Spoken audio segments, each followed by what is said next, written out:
Arkham Knight, el último juego en la exitosa serie de títulos de Batman, salió no hace mucho, y como cualquier evento importante estuvo rodeado de controversia e ira. Primero que todo porque la versión de PC ni arrancaba. En serio, qué desastre. Pero más que eso, una de las críticas más comunes respecto a la historia es cómo se trata a los aliados de Batman, siendo frecuentemente damiselas de peligro. Entre ellos lo que más se criticó fue cómo tratar a un oráculo. Se volvió algo así como una cruzada para muchos. No tengo el juego, mi intención no será ni defender ni criticar el manejo que Arkham Knight le dio a Bárbara.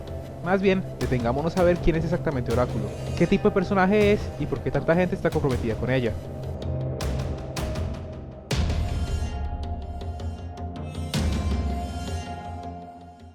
Todos conocemos a Bárbara Gordon como Batichica, la hija del comisionado Gordon e intrépida ayudante del cruzado encapuchado, Batman. Pero el origen del personaje no es tan sencillo como creeríamos. Antes de que Bárbara existiera había una Batiheroína, Katy Kane y Betty Kane. Son el dúo dinámico femenino, Batwoman y Batgirl respectivamente. La pareja era poco más que una versión con diferentes cromosomas de Batman y Robin, siendo tía y sobrina que luchaban contra el crimen con artilugios inspirados en murciélagos, y siendo honestos solo fueron creadas como interés romántico del verdadero dúo dinámico, ya que muchos consideraban que Batman y Robin eran mucho más que amigos. Eran los 60s, al parecer crear heroínas solo para demostrar que tus héroes no son gays era algo moralmente aceptado. Los 60s también fueron la época del Batusí y los íconos giratorios.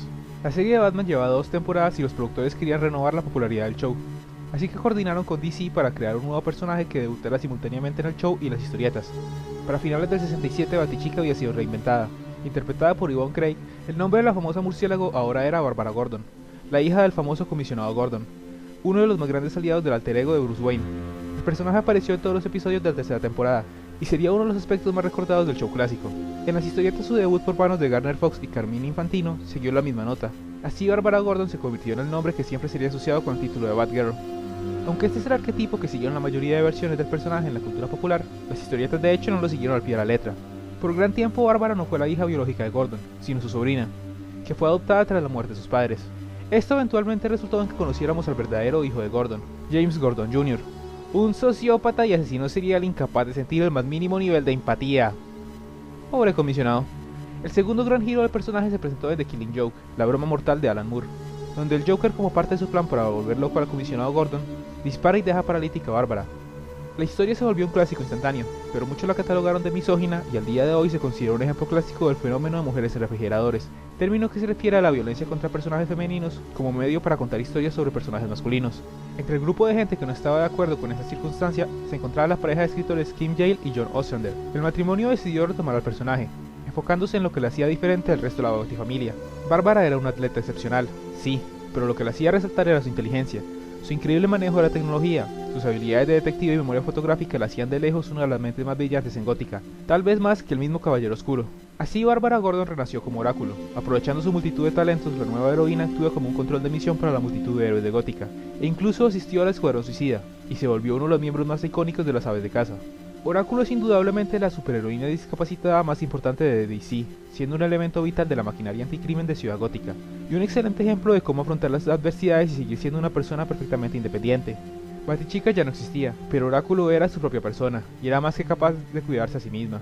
Esta es la versión de Bárbara que los juegos de Arkham popularizaron, la voz confiable que ayudaba a Batman a cada minuto de su viaje. Posteriormente, en el 2011, DC básicamente reseteó su universo, con el evento conocido como los Nuevos 52, lo que llevaría a otro cambio en el personaje de Bárbara. Su vida de Batichica y Oráculo sí sucedió, pero en este universo fue capaz de recuperarse, y como resultado asumió de nuevo el manto de Batgirl, y se convirtió de nuevo en una heroína patrullando las calles, buscando su propia identidad después de su ausencia en Gótica. Bárbara Gordon es uno de los personajes más reconocibles de Batman, incluso tal vez más que el mismo Robin. Todos saben quién es Batichica, pero es difícil que la población general le ponga nombre a Robin. Pero al mismo tiempo, es uno de los personajes que más ha cambiado a lo largo de su historia. Ya sea que la conozcas como la alegre ayudante de Batman, la independiente mujer de los cómics, la heroína hacker que fue Oráculo, e incluso como la sobrina de Alfred. Ok, no, en serio, ¿qué carajos de famosa película? El hecho es que Bárbara es el tipo de personaje que ha impactado a muchos en al menos una de sus facetas, y por ese cariño es fácil ver las razones de que tanto estén dispuestos a defenderla. Personalmente, Batichica fue el primer libro de historietas que jamás leí, con un tomo viejo que encontré en un librero polvoriento que limpié cuando mis tíos decidieron usarme de mano de obra gratuita. Quiero mucho a Bárbara Gordon, y si bien es cierto que su rol en Arkham Knight no es ideal, es solo eso. Otra interpretación, una de muchas, y esa constante presencia y reinvención es la razón de que el personaje sea tan popular al día de hoy.